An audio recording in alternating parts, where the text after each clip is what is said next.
What's up, everybody? Welcome back to another episode of the 10-7 MMA Show, and we are back after there was a UFC fight week, actually, fight card this weekend, but not a ton going on. It wasn't a big main event. Brandon Royval did come out victorious, but there is, despite kind of being not having a huge fight card this last weekend, there's a lot of news going on, a lot of interesting things that are happening in the world of mixed martial arts. Many things that we're going to talk about today. One big thing that we're going to touch on later is your buddy Oscar Willis. Dude, what a G. He's the GOAT journalist at this point. He's had 2 fights now. One mixed martial arts bout that he won, one bare knuckle fight, which a lot of we talked about this. A lot of professional fighters don't want to do bare knuckle because it's pretty dangerous in terms of like the trauma and the damage that your hands will undergo, the cuts and stuff on your face, all that. He won. He went to Marbella, Spain, and won. His hand was destroyed. I saw a post interview. He showed his hand. It was like totally messed up, crazy. So what a G, and a huge fight. UFC 310 has been announced. So many things, rumors going around. We'll start off the show before we get into the heart of the topics. I did hear earlier today, very exciting news. As I live in Los Angeles, apparently, this has not been announced. The rumor is, and we got to talk about this, maybe we'll go, is that Islam Makhachev is headlining a pay-per-view fight card, obviously, against Arman Tsarukyan in January in, wait for it, Los Angeles. Oh, shit. Yeah. So that's the rumor. Nothing's been announced. Nothing been finalized. But apparently that is in the talks. So that will be super exciting. I think the tickets, though, might be kind of expensive, which I'm bummed about. But it's a cool card. Finally, the first card in years that has come back to LA, I think, since Ngannou fought Cyril Gane years ago. And we got to talk about Ngannou later today. But anyways, and I do want to mention at the top that last week you gave some strong opinions on Friday about Ilia Topuria. And I don't even know if we've got more comments, but people were pretty upset. Justin, do you want to talk to me? Like, people were upset. I think Ilia's got fans. Actually, that's kind of cool. So many people came to his defense, said that you didn't know, or whatever. I don't know what they were saying, but disagreeing with you essentially about Ilia Topuria. Do you have anything to say on that front to, support Max Holloway, or your thought of why you think Max Holloway will win? Listen, these guys are fucking clowns. I'm looking at these stupid comments calling me disrespectful because I have an opinion of somebody, because I have more knowledge, because to me, a fighter has to earn their stripes. And Ilia Topuria is an incredible fighter. He knocked out Volkanovski, man. It's not. I didn't say he's a bad fighter. I said that I like Max Holloway more, and that's why people are so soft. And all you trolls on YouTube that are commenting and calling me disrespectful, and I'm gonna get a serving of humble pie. How am I going to be humbled by supporting Max Holloway, man? He's like that doesn't. You guys are just stupid, man, and you can hate on me and call me disrespectful, but at the end of the day, I'm a fighter, and you guys are pussies. So we can go that route as well. But again, Ilia Topuria is an incredible fighter. I have nothing but respect for him. Do I think that he has the credentials Max Holloway does? Absolutely not. Max Holloway's been in the UFC for like 15 years, man. Like, how can you compare? Ilia is an incredible fighter, and he could win. I just hope he doesn't, man. It's like I'm rooting for the old guy, man. I'm rooting for the guy that's been entertaining me for the last 10 years. All you Spaniards that, from Spain, they're supporting your guy. Congratulations. Finally, you guys have one fighter. Oh, man. Let's go Spain. We got one guy in the whole world. That's how fucking bum-ass your country is when it comes to the UFC. So, like, support your one fighter, because I'm going to support all my American fighters except Colby Covington. What's funny is Conor McGregor was saying the other day he was saying Ilia Topuria on some video. He's not Spanish. He's Georgian. I'm more Spanish than Ilia. He's talking smack to him too. It's pretty funny. But anyways, look, at the end of the day, remember Max Holloway versus Justin Gaethje. Everybody was picking Justin Gaethje too in that fight. Me included. I did. Yeah, it did. And I mean, you love Justin Gaethje. I know he's your favorite fighter, but yeah, I think from a tactical standpoint, just the power differential and whatnot, you thought, as well as most people did, that it was going to, what's up, Western Mass Climber? He says 10-7, woo. Yeah, but most people did think that Justin Gaethje was probably going to win, and Max Holloway came out, had an amazing game plan. If you think about the coaching, he thought through that spinning back kick and felt Justin would be vulnerable to that. That's pretty much, I think we can say, that led to the victory. He got him early and broke his nose, and that was the beginning of the end. So it's not just a matter of, if you look, I mean, you make this analysis much better than I do, obviously. And when I say I'm picking Ilia Topuria, that's a much more uninformed, uneducated opinion, because I can't see all the details that you're seeing. But I'm making it more on a basis of, I mean, he has looked really impressive. He did beat Volkanovski, which was pretty insane. First person to knock him. He knocked him out after Islam, but still second person to knock him out. Did something that Max had difficulty with. And it's not even like I'm comparing them against Volkanovski and making that decision accordingly, but he's young. He's super confident. And yeah, he just really believes in himself. And his striking does look phenomenally ferocious. And he's very well-rounded. So there's a lot of reasons, but you've got a very valid opinion and perspective. And the last thing I'll say is that's the beauty of the sport. No reason to get, but we want the opinions. If you're upset with something we say, tell us. We love to hear it. We take it all, and we're appreciative of all the comments. So please let us know if you disagree with us. But at the end of the day, that's the beauty of this sport, is it really can go any way. It's not like it's a 90%. Even if there's a big skill differential, there's still never like a 90% guarantee that somebody's going to win, despite what the odds may say. Anything can change in an instant. That's why we love the sport. Here's my analysis, and it's very simple of why I want and I think Max Holloway is going to win this fight. Could he lose? Of course he could. This is a coin flip fight. This isn't, oh, Max is guaranteed to win, I give him 80% chance. Absolutely not. This is a coin flip fight. This is an incredible fight. But to me, here's the difference in both fighters. Max Holloway can take Ilia Topuria places he's never been. He can take him and gas him and beat on him and really test his true character.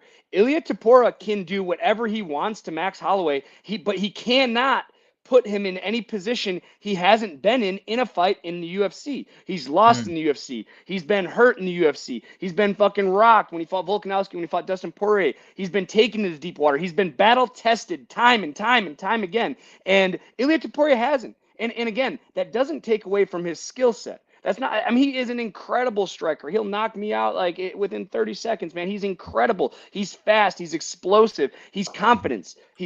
But if he starts to face adversity in the third round, second round, third round, fourth round, fifth round, how is he going to react? How is his confidence going to shift? Max Holloway, whether he's winning or losing, he's always confident.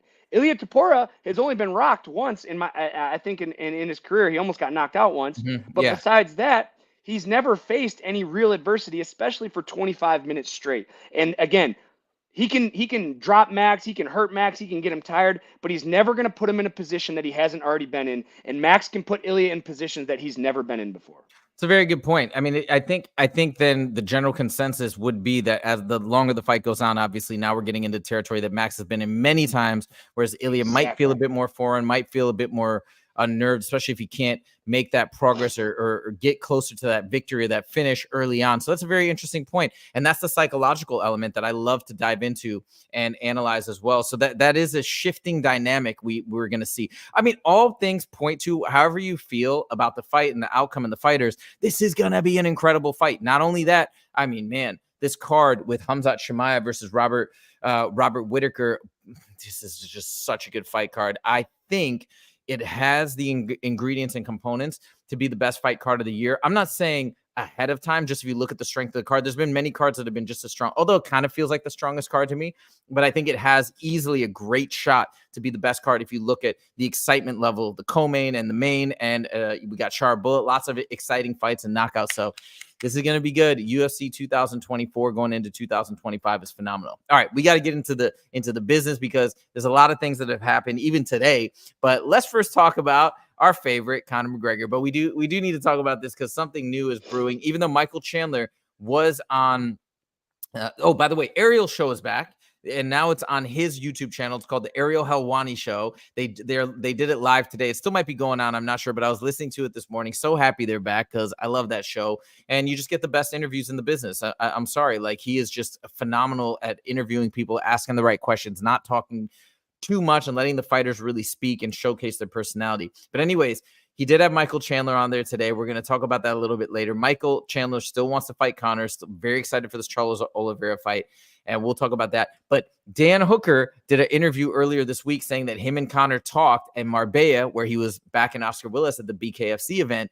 and they apparently talked about wanting to fight each other in February, and they both agreed, verbally. And so now they're going to try and get the UFC on board and have them set that fight up in February. What do you think of this fight? What do you think of this matchup? I mean, it's a good matchup. I mean, it'd be a great night for Dan Hooker, getting there against Conor McGregor. I mean, I don't think Dan Hooker brings as much to the table as Michael Chandler does. I think he's an incredible fighter. I think he can beat Conor. But it feels like Conor's just grasping for straws now, man. Like anything to anything to be in the headlines, anything to stay relevant. And I feel that's what this is. I think this is just another circus act. Now, you don't think he brings as much, you mean in terms of his following or in terms of the excitement level of the fight, or both? Both. I mean, Dan Hooker's awesome. But when you talk about Conor McGregor, arguably the most popular MMA fighter of all time, probably has 10 million followers on Instagram. Then you look at Dan 40. Hooker on the other hand. 40 million? I think so. I'll double check. Yeah. Okay, 40 million. And look at Dan Hooker. He probably has a couple 100,000. Like, I just feel like, I mean, not that you can get someone that has 40 million, but I don't know, man. I mean, when the contract's signed, I'll believe it when I see it, man. I mean, Conor McGregor, again, I'm a fan of him. He's been an incredible asset to the sport over the years. But with that being said, like everything he said over the last couple of years, nothing has come true.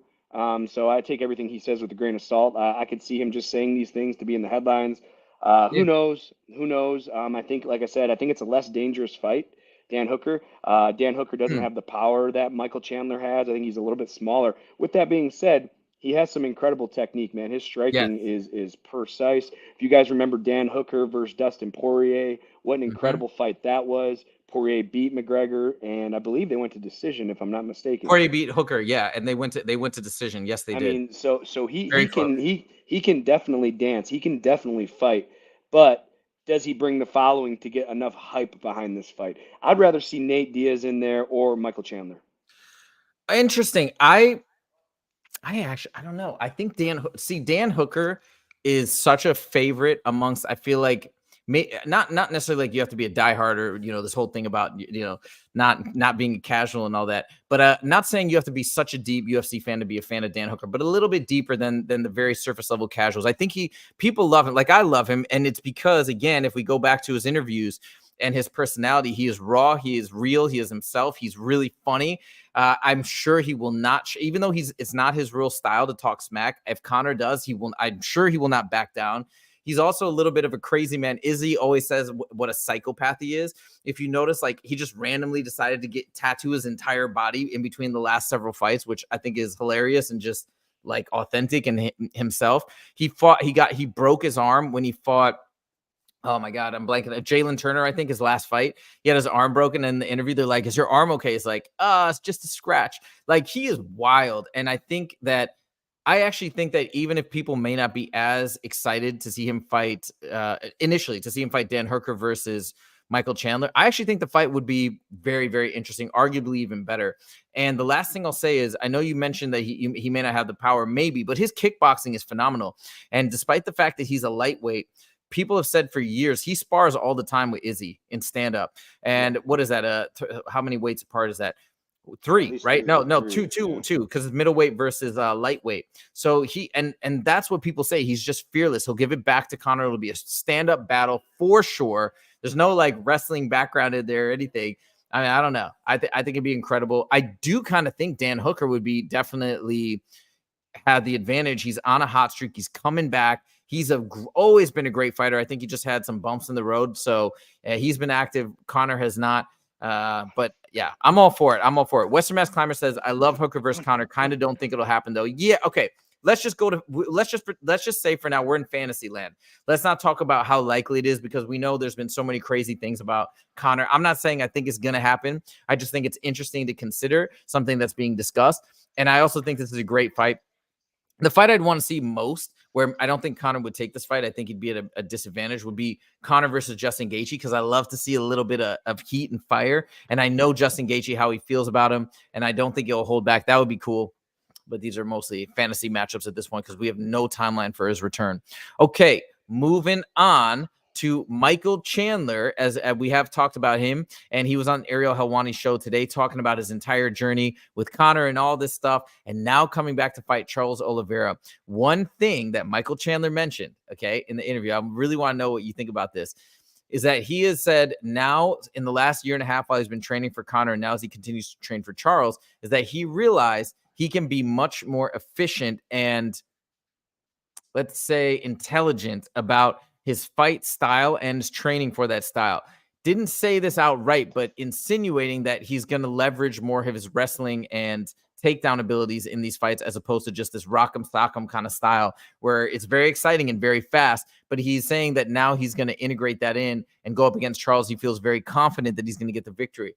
What do you think about that? What do you think about Michael Chandler at this stage in the game, modifying his fight style? Actually, not even modifying it, saying going back to more of how he would fight in Bellator and be a little bit safer and a little bit more thoughtful in his approach. What do you think about that?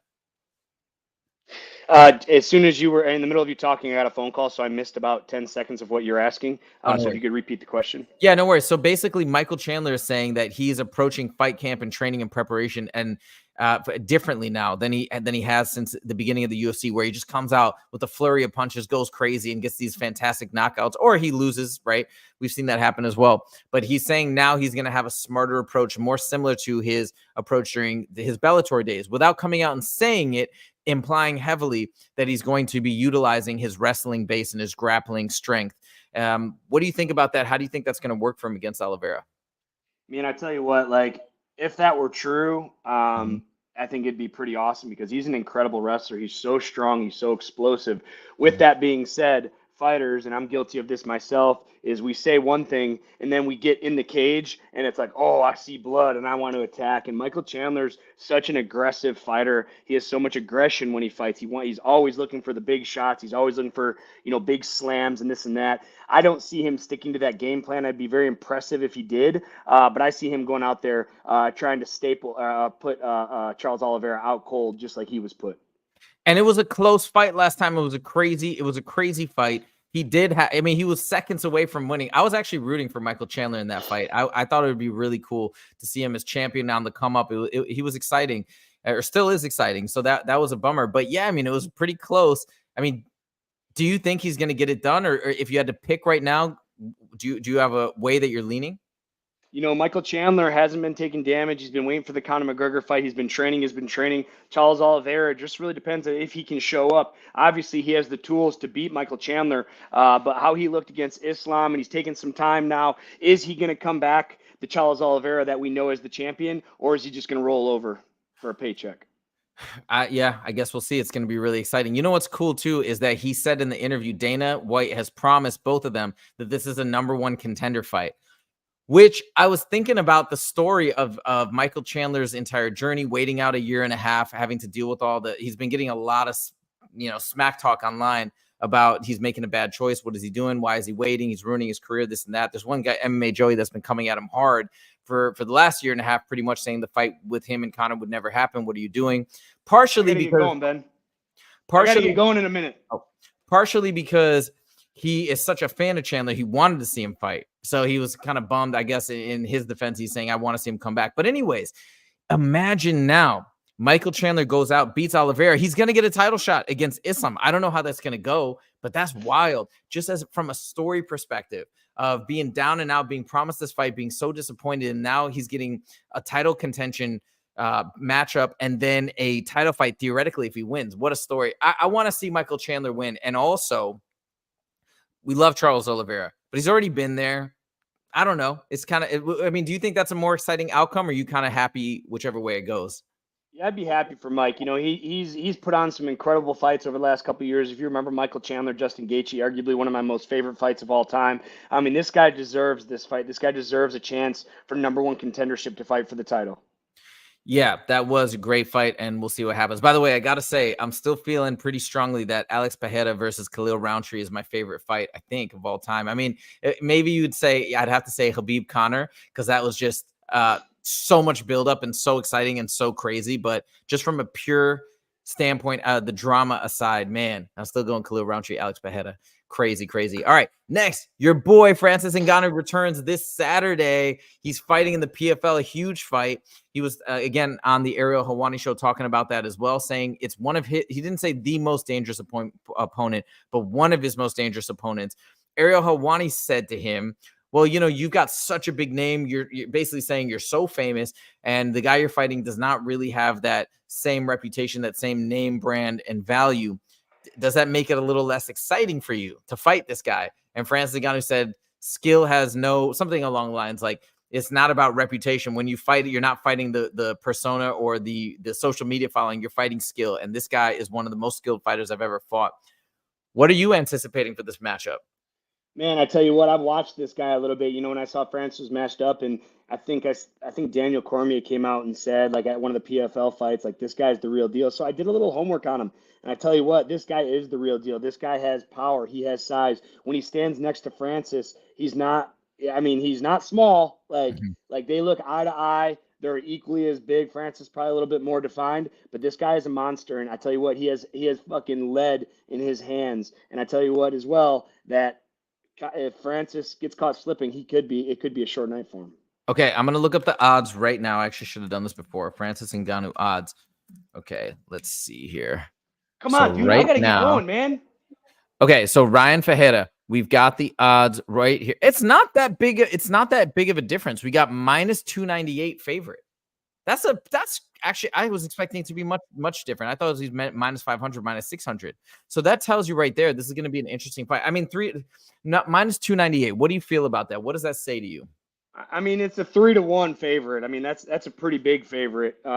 You know, that's what I was. You know, I was a 3-1 dog in my UFC debut. I mean, from a betting standpoint, I mean, geez, I mean, it wouldn't hurt to throw some money on the other guy. Obviously, I think Francis is going to win. Being coached by Eric Nixick through the years, I mean, they just have an incredible fighter-coach relationship. And I think Francis is going to get it done. But when you're talking about a guy, you know, that's putting on 4-ounce gloves that only needs to touch you one time, I mean, there's value in that line. Now we go out there. Let's go back into a little bit of fantasy land because I love doing this. Hey, I gotta say goodbye to my son. Give me 2 minutes. Go ahead. I'm gonna put you on mute. No worries. So we're gonna go to fantasy land here a little bit. I'll just talk to you guys about this. So if we imagine, Francis Ngannou going out there and getting a spectacular finish, a spectacular knockout, which I think is highly likely. I mean, what are all his fights? That the last time he went to a decision was Derek Lewis, I believe. It was a long time ago. Maybe I'm wrong. No, Cyril Gane. Sorry, he did go to a decision, but Cyril Gane with a totally jacked up knee, by the way. So he's going to probably go out. There's going to be a spectacular finish one way or the other. I don't think it's that crazy to say, like, we probably think likely Francis Ngannou is going to win. And then what is that going to do to the world of mixed martial arts? If he gets a supremely impressive victory, I'm sure Dana White won't be blown away. He's going to talk it down saying, who is he fighting, this and that. But it's going to be a very interesting position. And then hopefully, I hope anyways, that Francis is going to stay in the world of mixed martial arts, that he's going to want to have a second fight after this. But then that begs the question of, like, if he gets the spectacular knockout, they're going to want him to fight somebody crazy, somebody with big name value. So that's the question. Where do we go from here? What do you think they're going to do? Hey, man. Thanks. Yeah, we'll be back in a couple weeks. I got to run my next. Sorry. I'm going to mute Justin again. But yeah, so we are going to, that's going to be the question. Who can they bring that's going to have that name value, that excitement if he gets a spectacular victory here, right? Like, what can we see on the horizon? Now, there was at one point discussions of getting the boxer. I can't remember his name. Okay, wait, let me see if I can get Justin back in here. Justin, remember at one point there was that one boxer that they were saying he wanted to fight Francis in MMA, and I'm blanking on his name. Huge power. He fought Tyson Fury 3 times. You know what I'm talking about? Deontay Wilder? Deontay Wilder. Like, would that be something that you think would be an interest? If Francis goes out and wins in spectacular fashion, which we both believe will happen, he's going to get a crazy knockout. It's probably going to go viral, and they're going to need a huge fight for him afterwards. Where do they go? And that's the tricky part about him being in the PFL, right? Because I'm not going to want to see him go back to boxing personally. So who do you think they could bring in after this fight?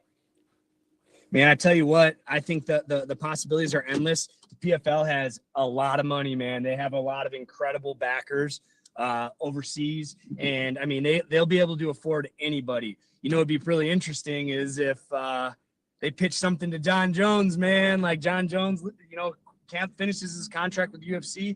I don't know how many fights he has left.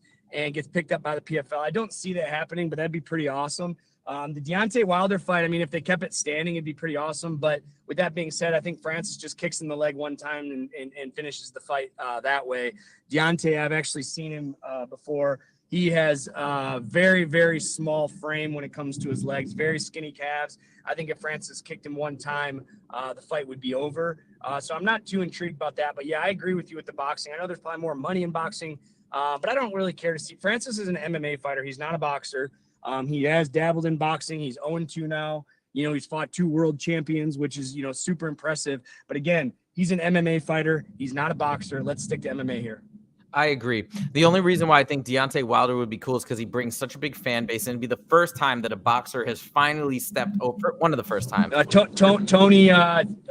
James Toney stepped up against Randy Couture. Right. I know. I know you've mentioned that before, but like, there was one time, but it hasn't happened many times. I think most boxers are afraid to do it. So I think that'd be cool. Yeah, he'll probably get smoked out of his mind, but mad props to him if he does do it. So I think that could be interesting. I sadly don't think John Jones would ever be able to do that because the UFC, there's no way. I hate to say it, but if I worked at the UFC, I wouldn't want that. That would be devastating to the brand. Yeah, it would be. And Dana White already came out. Dana White came out and said it yesterday. He said, we already tried to get the fight done. He didn't want it. He's in the PFL. Good luck to him.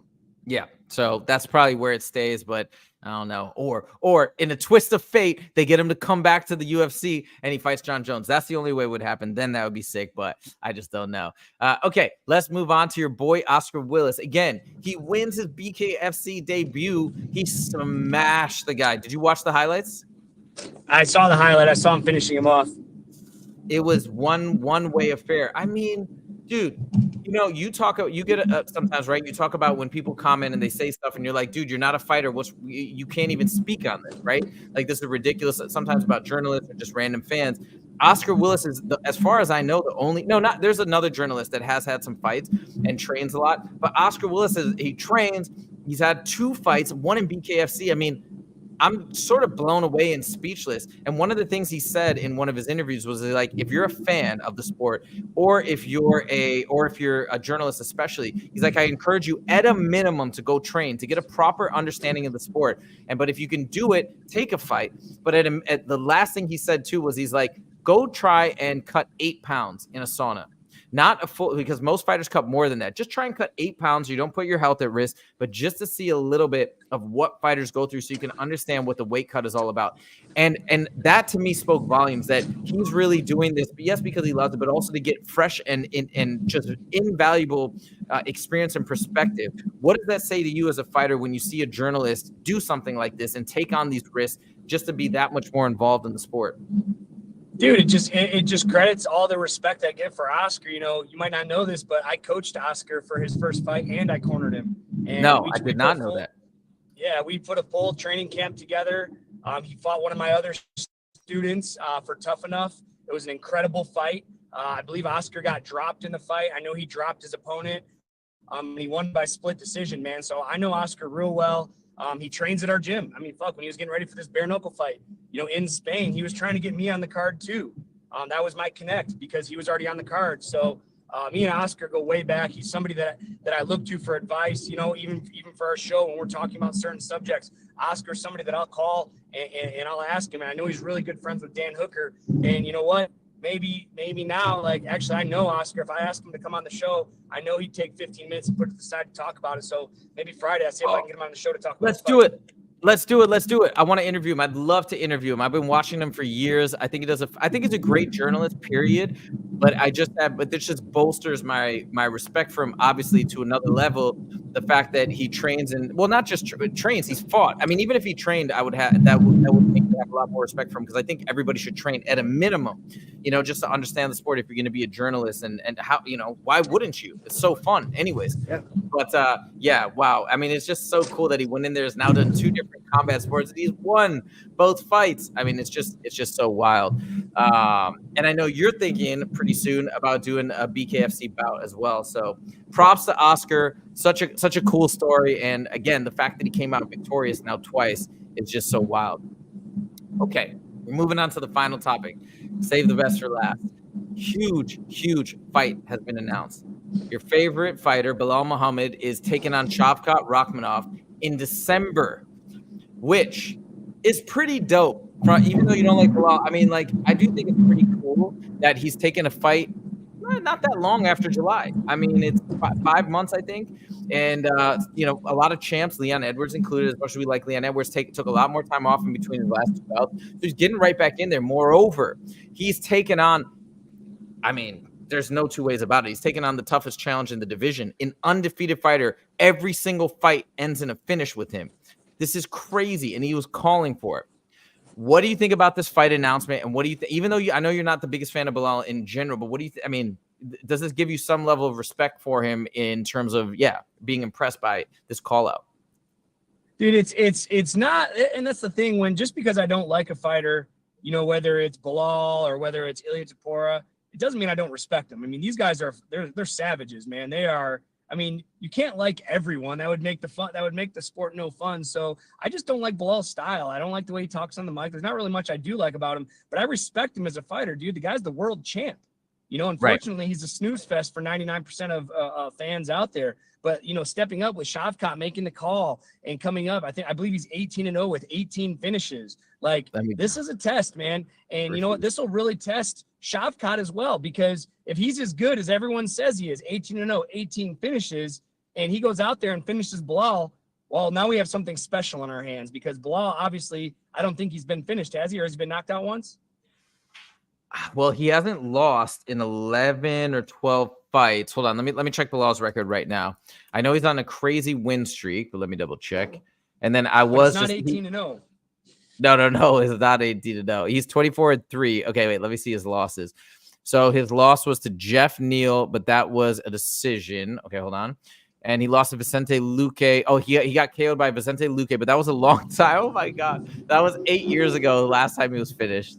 Wild. Yeah, and if Shavkat, I mean, since it's already happened, it can't happen again. Shavkat, again, cruising high. Unfortunately, you know, he hasn't battled any adversity, and I think that's what Belal needs to do to win this fight, is do what he does every time, make this fight a snooze fest, and try to slow Shavkat down, put him up against the fence, grind on him, take him into the 4th round, take him into the 5th round, and grind down a decision. That's how I see Belal winning. Now you look at Shavkat on the other hand, he knows that's what's coming for him. So I have a feeling he's not going to press the pace too much. He's going to wait for Belal to come to him, and he's going to look to counter punch.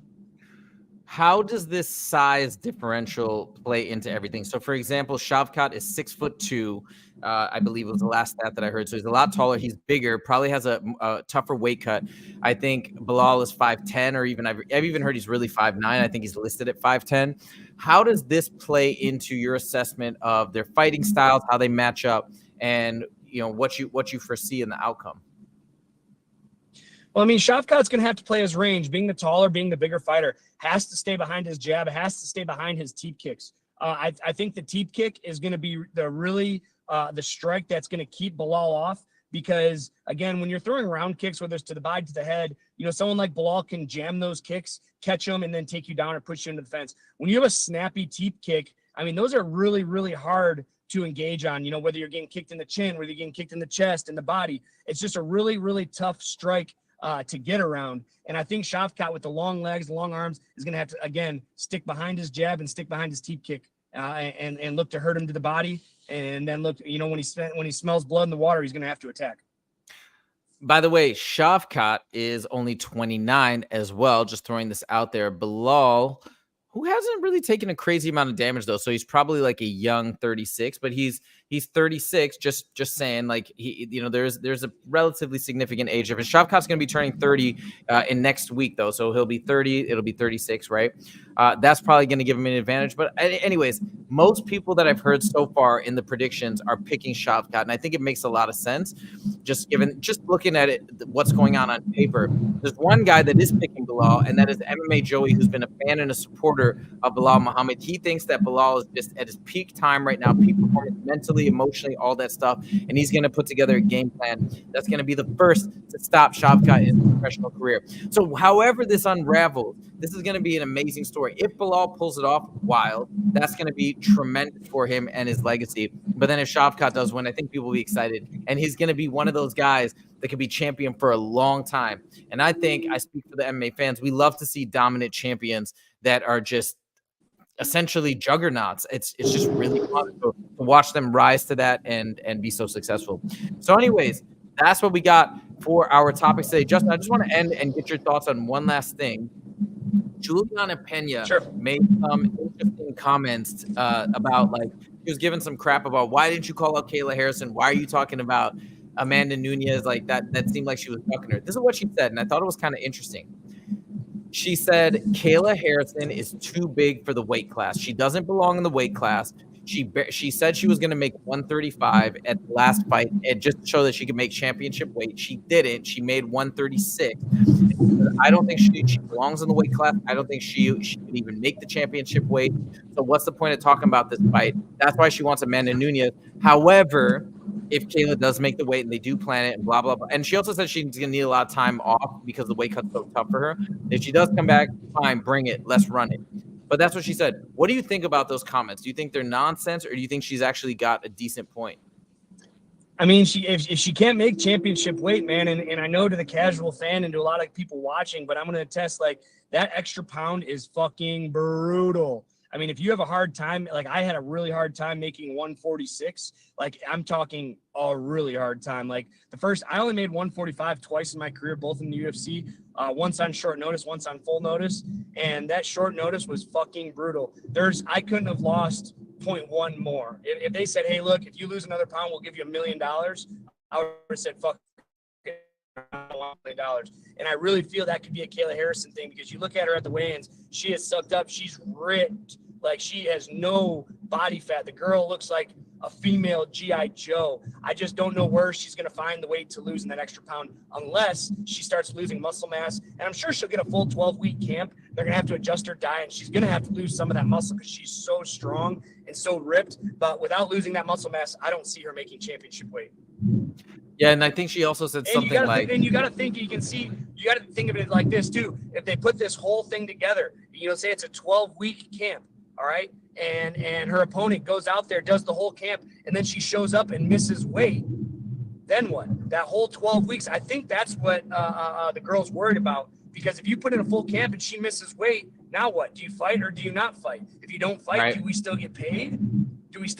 So I think there's that fear as well. Because if she misses weight, now the champion is put in a position. Do I take this fight? And if I lose, I don't lose my belt, but I lose a lot of credibility. And especially depending on how I lose. And if she makes the weight, then that's great. But she doesn't think she's going to make the weight. So the champion will be put in a tough position if she misses weight.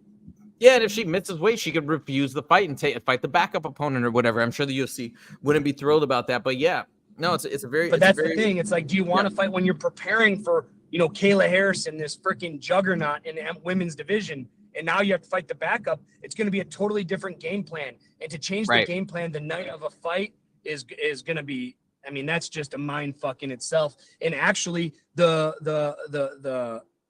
girl that's on the backup plan has an advantage because she knows who she's fighting. She's fighting the champ.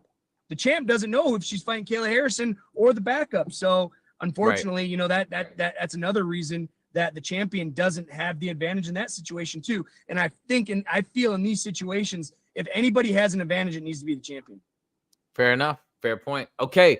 We'll leave you guys with that. Let's see what happens. A lot of drama going on in that realm and lots of really exciting things. So here we go into the week of Ngannou making his triumphant return to MMA. So excited for that. Can't wait. Saturday night. You guys got to check it out. And we'll be back in Missoula, Montana this weekend as well for Fusion Fight League. So make sure to check that out. On Friday, we'll talk about how if you do want to watch me and Justin commentate, we'll put that in the show notes and description and all that stuff. You guys can check it out. Thank you guys so much for joining. We really appreciate it and appreciate the support and all the comments, positive and negative. Keep them coming. We really like it. And that's it. So without further ado, we will see you guys next time. Take it easy.